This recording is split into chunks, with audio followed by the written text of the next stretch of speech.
Assalamualaikum warahmatullahi wabarakatuh.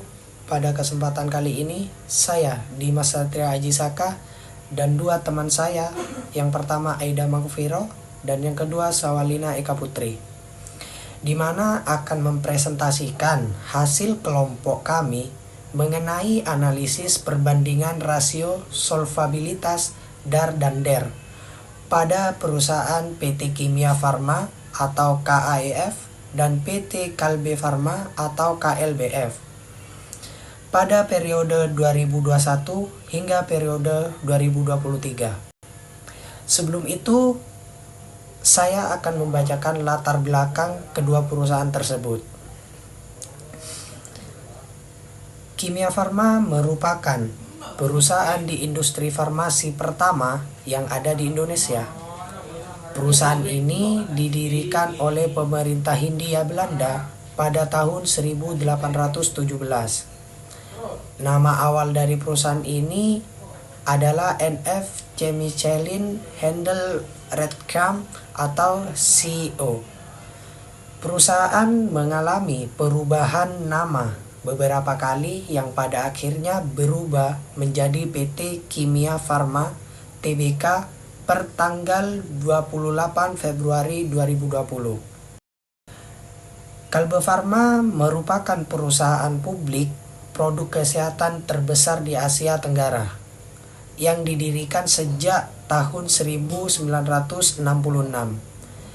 dengan berpedoman pada visi untuk menjadi sebuah perusahaan produk kesehatan di Indonesia terbaik dengan skala internasional, serta berdasarkan pada nilai-nilai Pancasarda Srada pada kancah internasional. Kalbe telah hadir di berbagai kawasan negara-negara ASEAN serta wilayah kawasan Asia Timur dan Selatan, Timur Tengah, dan Afrika. Slide selanjutnya yaitu definisi dari rasio solvabilitas.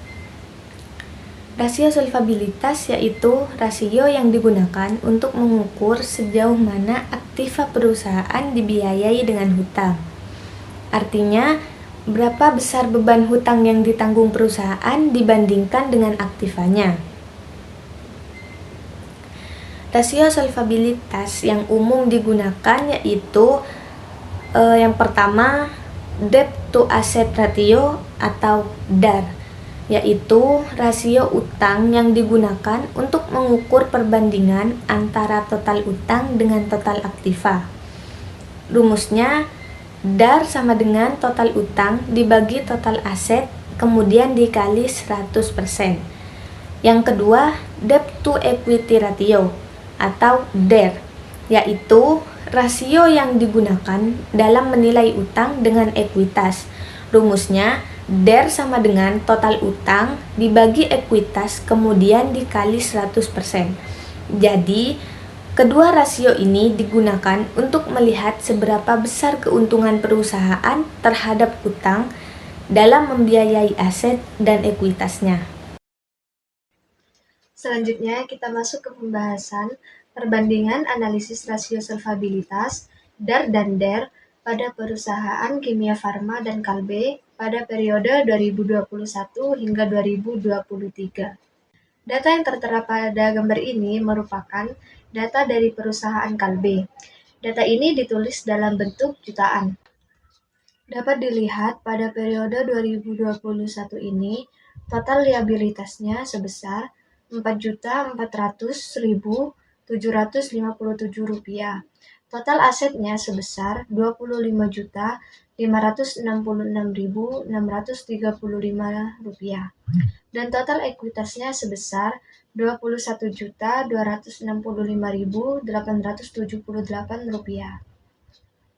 Pada periode 2022, total liabilitasnya sebesar Rp5.143.985. Total asetnya sebesar Rp25.666.635 dan total ekuitasnya sebesar Rp22.097.328. Pada periode 2023, total liabilitasnya sebesar Rp3.937.546. Total asetnya sebesar Rp27.057.568. Dan total ekuitasnya sebesar Rp23.120.022. Setelah semua data periode 2021 hingga 2023 diketahui, selanjutnya menghitung DAR dan DER dengan menggunakan data tersebut. Rumus DAR yaitu DAR sama dengan total liabilitas dibagi total aset dikali 100%. Pada periode 2021, DAR sama dengan total liabilitasnya sebesar Rp4.400.757 dibagi total aset sebesar Rp25.566.635 dikali 100%. Hasilnya sama dengan 17,21%. Pada periode 2022, DAR sama dengan total liabilitasnya sebesar Rp5.143.985 dibagi total aset sebesar Rp27.241.313 dikali 100%. Hasilnya sama dengan 18,88%. Pada periode 2023, DAR sama dengan total liabilitasnya sebesar Rp3.937.546 dibagi total aset sebesar Rp27.057.568 dikali 100%. Hasilnya sama dengan 14,55%. Selanjutnya menghitung DER. Rumusnya yaitu DER sama dengan total liabilitas dibagi total ekuitas dikali 100%. Pada periode 2021, DER sama dengan total liabilitasnya sebesar Rp4.400.757 dibagi total ekuitas sebesar Rp21.265.878 dikali 100%. Hasilnya sama dengan 20,26%. Pada periode 2022, DER sama dengan total liabilitasnya sebesar Rp5.143.980 dibagi total ekuitasnya sebesar Rp27.097.328 dikali 100%. Hasilnya sama dengan 23,27%. Pada periode 2023, DER sama dengan total liabilitasnya sebesar Rp3.937.546 dibagi total ekuitas Rp23.120.022 dikali 100%. Hasilnya sama dengan 17,3%. Selanjutnya, pada gambar ini merupakan data dari perusahaan kimia farma, dan data ini ditulis dalam bentuk jutaan. Rumus untuk menghitung DAR yaitu DAR sama dengan total liabilitas dibagi total aset dikali 100%. Pada periode 2021, DAR sama dengan total liabilitasnya sebesar Rp29.865.650 dibagi total aset Rp39.890.490 dikali 100%. Hasilnya sama dengan 59,82%. Pada periode 2022, hasilnya sama dengan 45,71%. Pada periode 2023, hasilnya sama dengan 48,45%. Selanjutnya menghitung DER. Pada periode 2021, DER sama dengan total liabilitasnya sebesar Rp23.865.650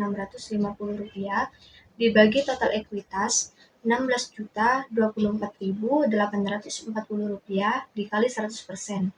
Hasilnya sama dengan 148,9%. Pada periode 2022, hasilnya sama dengan 83,90%. pada periode 2023, hasilnya sama dengan 94%.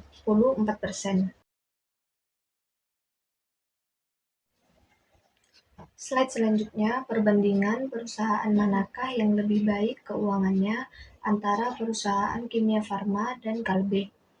Kimia Farma memiliki tingkat DAR yang jauh lebih tinggi, artinya lebih banyak asetnya yang dibiayai oleh utang. Sedangkan Kalbe memiliki DAR yang relatif rendah, yang menunjukkan bahwa perusahaan lebih mengandalkan ekuitas daripada utang untuk membiayai asetnya. Secara finansial, Kalbe lebih sehat dalam hal ketergantungan terhadap utang, karena risikonya lebih kecil dibandingkan Kimia Farma. Selanjutnya, Kimia Farma memiliki DAR yang jauh lebih tinggi, yang berarti utangnya lebih besar dibandingkan ekuitas. Kalbe memiliki DAR yang sangat rendah, menunjukkan bahwa perusahaan memiliki ekuitas yang jauh lebih besar daripada utang.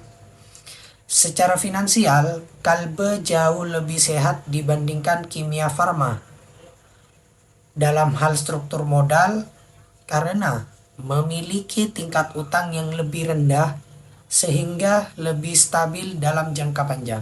Jadi kesimpulannya, berdasarkan perbandingan debt to asset ratio (DAR) dan debt to equity ratio (DER) sejak periode 2021-2023, PT Kimia Farma Tbk dan PT Kalbe Farma Tbk memiliki keuangan yang lebih baik dibandingkan PT Kimia Farma Tbk. PT Kalbe Farma Tbk memiliki DAR yang jauh lebih rendah dibandingkan PT Kimia Farma Tbk. Artinya, sebagian besar asetnya dibiayai oleh ekuitas bukan utang.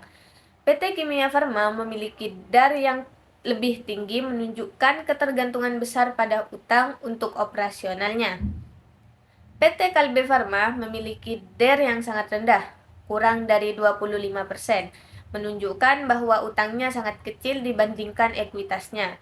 Sedangkan PT Kimia Farma Tbk memiliki DAR yang jauh lebih tinggi, lebih besar dari 90%, yang berarti lebih besar dibandingkan modal sendiri sehingga lebih beresiko. Dengan tingkat utang yang rendah, PT Kalbe Farma lebih fleksibel dalam melakukan ekspansi bisnis atau menghadapi krisis ekonomi tanpa tekanan keuangan yang berat. Sedangkan PT Kimia Farma dengan tingkat utang yang lebih tinggi, lebih rentan terhadap beban bunga dan risiko likuiditas jika terjadi penurunan pendapatan.